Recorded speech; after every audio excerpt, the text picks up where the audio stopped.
So it's going to Raheem is standing by with him. Take it away, my man.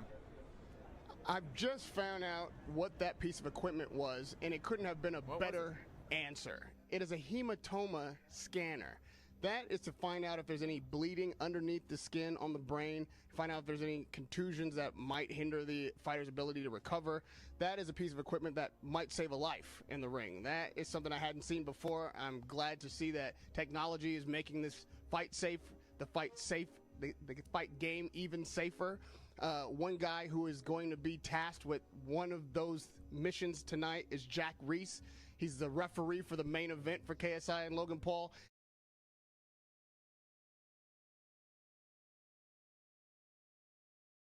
He is a legend, Hall of Famer in my book. I'm certain of it.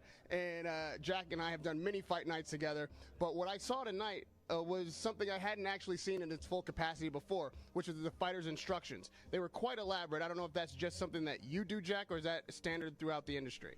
I can't tell you what other guys do, but it's my time to get comfortable with him and vice versa, to what's going to happen in the ring, what I expect of him, and what he can expect of me. The commands I'll be using and such and things like that, so there'll be no confusion in the ring and no one will get hurt because of some confusion.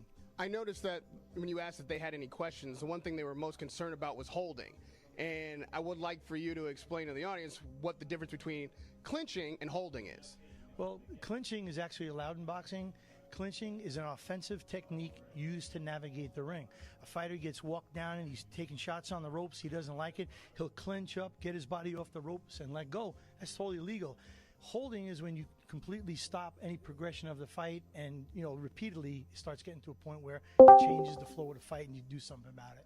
Now, knowing that these are two fighters who've never had a professional fight before, knowing the danger that exists, I know you've done pro debuts, but is this one any different than others that you've done? Are you looking for anything else in particular that may be unique to this fight?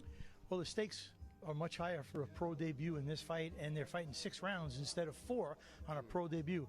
The thing that I'm very comfortable with, that I watched their last fight, and these guys can both fight. I think it's going to be great. It's going to be entertaining. It's going to be great for boxing. And you just never know who you're going to get when they get in that ring because the pressure.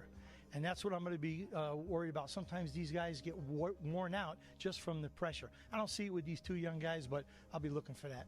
Well, like we saw in DAZN just last week, Kovalev gassed all the way in the 11th, and it seemed like a close fight until it wasn't, and all of a sudden he's knocked out and concussed.